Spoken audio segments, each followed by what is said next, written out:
오늘 함께 나눌 주제는요, 기쁜 소식에 대한 주제입니다.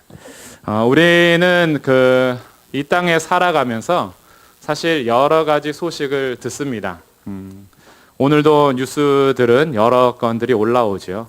많은 뉴스의 소식들이 우리에게 전해지는데 그 대부분의 소식들은 우리로 하여금 굉장히 슬프게 하고 또한 비관적인 그런 마음을 갖게 합니다. 왜냐하면 들려오는 소식들이 대부분 자극적이고 또한 어떤 사건적이며 이런 사건들은 굉장히 아주 우리로 하여금 충격을 줄 만한 그런 사건일수록 뉴스는 더 크게 보도하고 특종으로 보도하기도 하죠.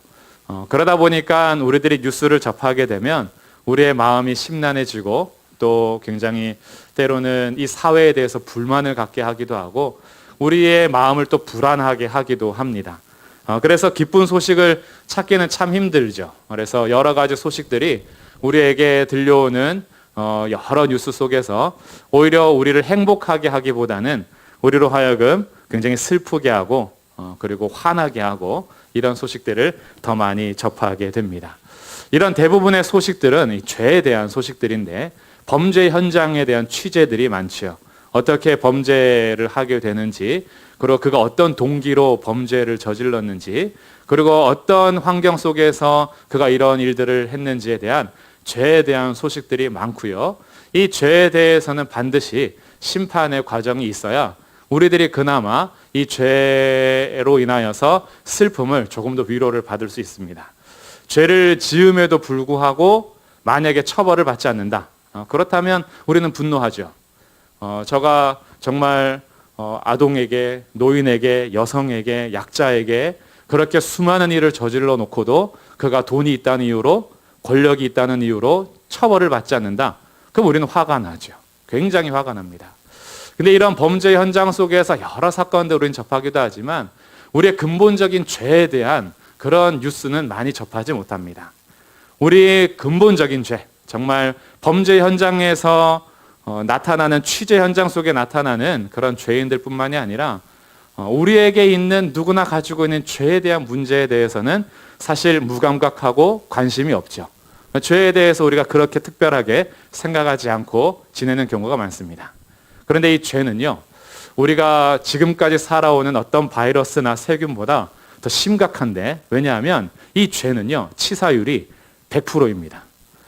죄 있는 모든 사람은 죽게 됩니다. 죄로 인하여서 죽지 않을 사람이 아무도 없어요. 그래서 우리 사람에게는 모두가 죽는 것이 정해져 있습니다. 사람은 한번 태어나면 모두가 다 죽음을 향해서 달려가죠. 한 번 걸리면 죽는 거예요. 근데 여기에서 한 가지 질문이 던져지죠. 여러분은 의인입니까? 라는 질문이 던져집니다. 범죄 소식들을 들으면서 죄인들을 비판할 수 있고 정죄할 수 있고 어떻게 저럴 수 있느냐라고 우리는 쉽게 하지만 근데 이제 우리의 죄 문제에 있어서 한번 오늘 생각해 보시면 좋겠어요. 나는 의인인가? 나는 죄가 없는가? 혹시나 내가 죄가 있는지 없는지 잘 판단이 안 서는 분들을 위해서 성경에서는 무엇을 죄라고 하는지 제가 4가지 정리를 말씀드리겠습니다. 첫 번째는요, 우리가 하지 말아야 할 일을 하는 것이 죄입니다. 근데 사람은 참 신기해요. 하지 말라 그러면 더 하고 싶어져요. 그래서 내가 하지 마 그러면 내가 왜? 할 거야 라는 어떤 우리의 마음이 자꾸 움직이는데, 근데 이 하지 말아야 하는 것을 하는 우리의 죄 속에는요, 강도, 살인, 도둑질 이렇게 하지 말아야 되는 도덕적인 것들도 있고요. 우리 마음으로부터 출발하는 하지 말아야 되는 그런 여러 가지 것들도 많이 있는데, 이런 하지 말아야 하는 것을 하는 것이 죄다 이렇게 얘기한다면, 두 번째는 해야 하는 것을 하지 않는 것도 죄라고 합니다. 선행, 부모님을 공경하는 것, 이웃을 사랑하는 것, 우리가 해야 하는 여러 가지 해야 할 일들이 있어요. 근데 이런 것들을 내가 하지 않는다? 그럼 그것도 죄라고 합니다. 세 번째는요, 우리 마음으로부터 모든 생각까지도 죄라고 정리하는데, 우리 마음의 탐심으로부터 시작해서 정욕과 교만함과 미움, 시기, 질투 이런 여러 가지 나쁜 마음들, 그리고 나쁜 생각들, 복수하고자 하는 마음, 어떻게 해서든지 저를 짓밟고자 하는 마음, 이런 생각들, 그리고 우리가 쉽게 내뱉는 나쁜 말들, 이 모든 것은 다 죄라고 합니다. 얼마나 죄를 짓고 사시는지 한번 세보시면 좋을 것 같아요. 오늘 하루 동안 아니면 어제 하루 살면서 얼만큼의 죄를 지으셨습니까? 저도 정말 이 걸리지 않는 것이 없습니다. 1, 2, 3번에 걸리지 않는 것이 없고요. 저도 이 죄가 늘 발견이 됩니다. 그런데 무엇보다도 가장 큰 죄는요, 하나님을 하나님으로 인정하지 않고 믿지 않는 것이 가장 큰 죄입니다. 이게 왜 가장 큰 죄냐 하면, 우리가 이 땅을 살아가면서 나를 낳아주신 부모님을 인정하지 않는다면 그만큼 불효가 없지요. 부모님께 때로는 반항할 수 있습니다. 부모님께 하지 말아야 될 말을 할 때도 있고, 부모님을 생각했을 때 하지 말아야 될 생각을 품을 때도 있어요. 부모님을 향하여서 해야 하는 것을 하지 않을 때도 있습니다. 근데 그것보다도 가장 큰 불효는 나를 낳아주시고 길러주신 아빠 엄마를 인정하지 않는 겁니다. 부모님을 아예 인정하지 않아요. 그리고 부모님을 완전히 무시하는 거죠. 이거는 왕에게 비유했을 때는 반역입니다. 반역. 이것이 하나님을 하나님으로 믿지 않는 죄라는 거죠. 어떤가요? 여러분은 의인입니까? 그럼 여기에서 이제 문제가 생기게 되는 겁니다. 우리 모두가 죄인입니다.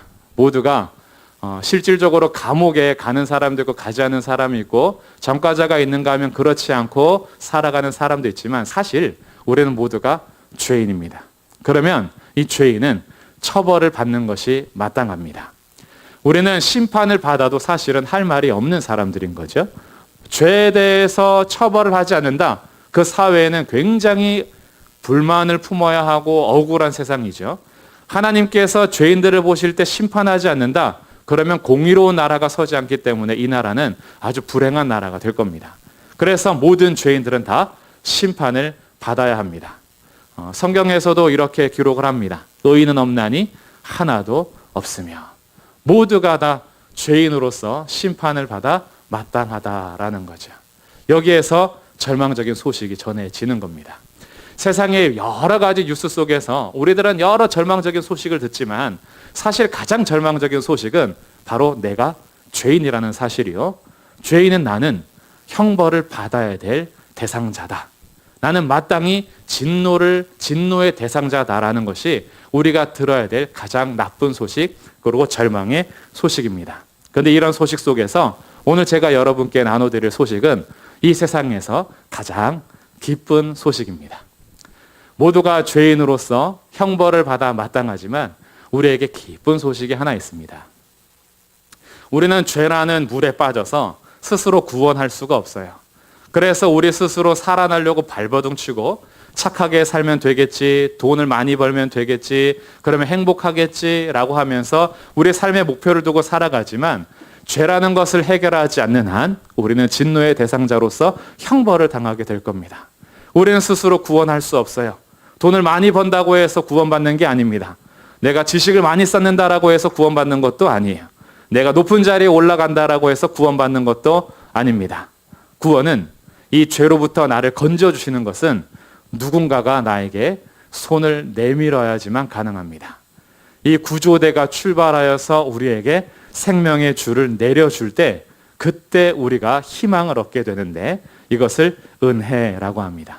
선물이라 그래요. 내가 스스로 구원할 수 없는 길을 위에서부터 구원의 길을 내신 거예요. 이것을 은혜다, 선물이다 라고 하는데, 우리는 돈이나 나의 공로나 나의 자격으로 구원을 얻을 수 없기 때문에 하나님께서는 은혜를 베풀어 주십니다. 그리고 그 구조의 줄을, 생명줄을 내려주시고 손을 잡아주시기 위해서 손 내미시는 거죠. 그 누구도 자기의 행위로 구원받을 수가 없고요. 하나님께서 주시는 선물을 붙잡을 때만 구원이 가능합니다. 죄로부터 아무도 자기가 스스로 구원할 수 없는 거예요. 이 은혜의 선물을 우리에게 주시고자 하시는 겁니다. 하나님은 공의로우시기 때문에 우리를 심판하는 것이 마땅합니다. 하나님께서는 가장 의로우셔서 죄에 대해서는 그냥 넘어가실 수가 없어요. 심판하는 것이 마땅한 것이 하나님의 의로우심인데, 또 한편으로 하나님은 우리를 그 누구보다도 사랑하십니다. 이 세상 무엇보다도 가장 사랑하시는 그 사랑으로 오늘도 우리를 향해서 그 손을 내미시는 거예요. 마땅히 죄에 대해서는 심판하셔야 하나 우리를 사랑하셔서 우리를 구원하시기 위한 하나님의 그 계획이 이 땅에 예수님을 보내주신 것입니다. 예수님께서 약 2000년 전 베들레헴에서 태어나신 것은 우리를 위하여서 하나님께서 보내주신 하나님의 독생자이시고요. 예수라는 이름 자체가 구원이라는 의미가 담겨 있습니다. 그래서 하나님께서 우리를 죄로부터 구원하기 위해서 이 땅에 예수님을 보내주신 것, 이것을 기념하는 것이 성탄절이 되겠습니다.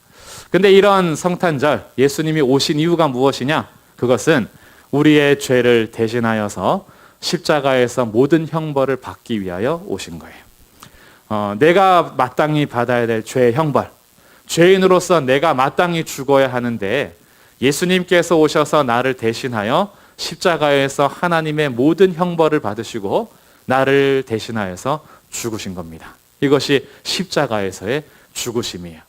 그래서 우리가 받아야 될 하나님의 모든 의로운 진노를 예수님께서 십자가에서 온전히 받으셨습니다. 그리고 예수님께서는 기도하셨어요. 아버지, 저들의 죄를 용서해 주십시오. 기도하셨습니다. 그리고 예수님께서는 십자가에서 운명하시기 바로 직전에 다 이루었다라고 선언하셨습니다. 하나님께서 미워하신 우리의 모든 죄를 하나님께서 사랑하시는 그의 아들 예수님께서 이 땅에 오셔서 우리를 대신하여 십자가에서 죽으심으로 내가 받아야 될 모든 형벌과 죽음을 예수님께서 받으신 거예요. 그래서 하나님의 의로우심을 이루시고 또한 하나님께서 우리를 어떻게 사랑하시는지를 보여주신 겁니다. 하나님께서 날 사랑하셔서 자기가 가장 사랑하는 독생자 예수님을 보내주심으로 이제 우리를 사랑하는 그 사랑의 길을 여셔서 죄로부터 그 누구도 스스로 구원받을 수 없으나 구원의 길을 열어주셨는데 그것이 바로 예수 그리스도를 믿는 것입니다. 이제 하나님 편에서는 은혜의 손길을 내미셨습니다. 그 누구도 스스로 구원받을 수 없는 물에 빠져 허우적거리고 내가 착하게 살면 되겠지, 돈 많이 벌면 되겠지, 권세를 얻으면 되겠지라고 했으나 그 누구도 스스로 구원할 수 없는 자리에 위로부터 손이 내려왔습니다. 그리고 우리 손을 잡기를 원하시는 거죠. 그리고 이 손을 내밀었을 때 물에 빠진 사람에게도 반응이 필요합니다. 그 반응은 바로 손 내미신 예수 그리스도를 믿는 것입니다. 하나님이 세상을 이처럼 사랑하사 독생자 예수님을 주셨으니 누구든지 예수님을 믿으면 멸망하지 않고 영생을 얻게 됩니다. 누구든지 오늘 이 시간 이전까지 예수님을 전혀 몰랐더라도 그리고 그동안 나의 죄가 너무 많아서 과연 나 같은 자가 천국에 갈 수 있을까? 구원받을 수 있을까라고 자기 스스로 죄인임에 대해서 죄책감을 받는 사람도 아니면 자기가 죄인인 줄 전혀 몰라서 죄와 상관없이 나는 범죄자가 아닌 것처럼 살아가면서 나는 의로운 사람이야. 나는 괜찮아. 죄에 대해서 받을 것이 없어. 라고 했던 사람도 누구든지 오늘 우리가 성경을 통해서 우리에게 주시는 이 이야기를 듣고 아, 그렇구나. 정말 내가 죄인이었구나. 내가 이 땅을 살아가면서 죄인인 줄 알지 못하고 살아갔는데 내가 정말 생각해보니까 내 마음으로부터 내 행동으로부터 나의 삶으로부터 수많은 죄가 있고 죄에 대해서는 당연히 처벌을 받는 것이 공의로운 세상이라면 내가 처벌을 받아야 될 대상이었구나. 그런데 이 처벌을 대신 받아주시기 위하여 예수님이라는 분이 오신 거구나. 그래서 교회에는 십자가가 있구나.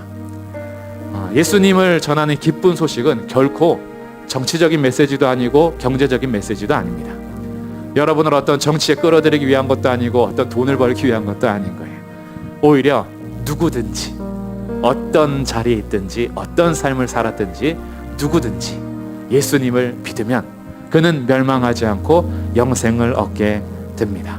그래서 우리들은 당연히 심판을 받아야 하고 그리고 우린 죽어야 하고 우리는 형벌을 받아야 하고 지옥에서 흑암의 권세에 매여 당연히 심판을 받아야 될 대상자였으나 예수님께서 이 땅에 오시어 나를 대신하여 십자가에서 모든 형벌과 모든 심판과 모든 지옥과 모든 흑암의 모든 것들을 담당하심으로써 우리를 그 자리에서 하나님의 나라로 사랑의 나라로 옮겨 주셨습니다. 우리의 존재를 완전히 바꿔주신 거예요. 예수님 때문에 새로운 길이 열렸습니다. 예수님 때문에 새로운 살 길이 열린 거예요. 그래서 이전에는 나는 진노의 자녀였으나 이제 이후로는 하나님의 자녀로 살게 됩니다. 영접하는 자, 즉 예수 그리스도를 믿는 자는 누구든지 하나님의 자녀가 되는 권세를 얻게 됩니다. 이 길이 예수님을 믿는 길이에요. 오늘은 이 자리에 예수님을 믿는 분도 계실 테고요, 그동안 예수님을 잘 믿고 오신 성도님들도 계실 거지만, 또 혹시나 우리 사랑하는 친구로부터 아니면 가족으로부터 예배 링크를 받아서 이 복음 메시지를 듣게끔 하기 위해서 전달받은 분들도 계실 겁니다. 그러면 왜 성탄절에 내가 평소에 드리지도 않는 예배 링크를 나한테 보냈을까? 바로 이 복음 메시지를 함께 나누고 싶었기 때문입니다. 성탄절 우리에게 가장 큰 선물, 예수님이 오셔서 우리에게 영원한 생명을 선물로 주셨다. 누구든지 예수님 믿는 자는 더 이상 죽음 이후의 심판을 두려워하지 않고 하나님의 자녀로서 영원한 천국을 소망하며 살 수 있도록 이 메시지를 같이 나누고 싶은데 평소에 이런 진지한 얘기를 나눌 수 없어서 성탄절 이번 시간만큼이라도 함께 나누고 싶어서 오늘 이 예배 링크를 받고 말씀을 듣는 분도 계실 겁니다. 그런 분들이 정말 사랑하는 마음으로 오늘 전하는 겁니다. 주 예수를 믿으십시오. 주 예수를 믿는 그 길이야말로 우리를 이 세상 가장 나쁜 소식, 우리를 영원한 죽음과 형벌에서 구원할 수 있는 유일한 기쁜 소식이 됩니다. 그래서 주 예수님을 믿는다라는 것은요, 이제 나의 죄를 인정하고 나의 죄를 대신하여 십자가에서 죽으시고 부활하신 것을 믿는 겁니다. 또한 이전에 내가 내 인생의 주인인 것처럼 살았는데 아니구나, 하나님이 나의 인생의 주인이시고 예수님이 나의 왕, 나의 주인이 되시는구나. 이제 나의 삶의 방향이 돌이켜져서 예수님을 믿는 믿음으로 살아가는 것이, 그것이 나의 진짜 인생이겠구나. 그래서 주 예수를 믿으십시오. 오늘도 주님께서 손 내미십니다. 누구든지 이 손을 잡기를 원하시면서 나를 믿으라, 복음을 믿으라, 주 예수를 믿으라. 그리하면 너와 내 집이 구원을 얻으리라. 이전까지 아무렇게 살았더라도 예수님 우편에, 정말 예수님 좌우편에 달려있던 강도처럼 지금이라도 예수님 저를 생각해 주십시오라고 하면 예수님께서 말씀하십니다. 오늘 내가 나와 함께 낙원에 이를 것이다. 예수님은 지금을 보십니다. 지금 손 내미십니다.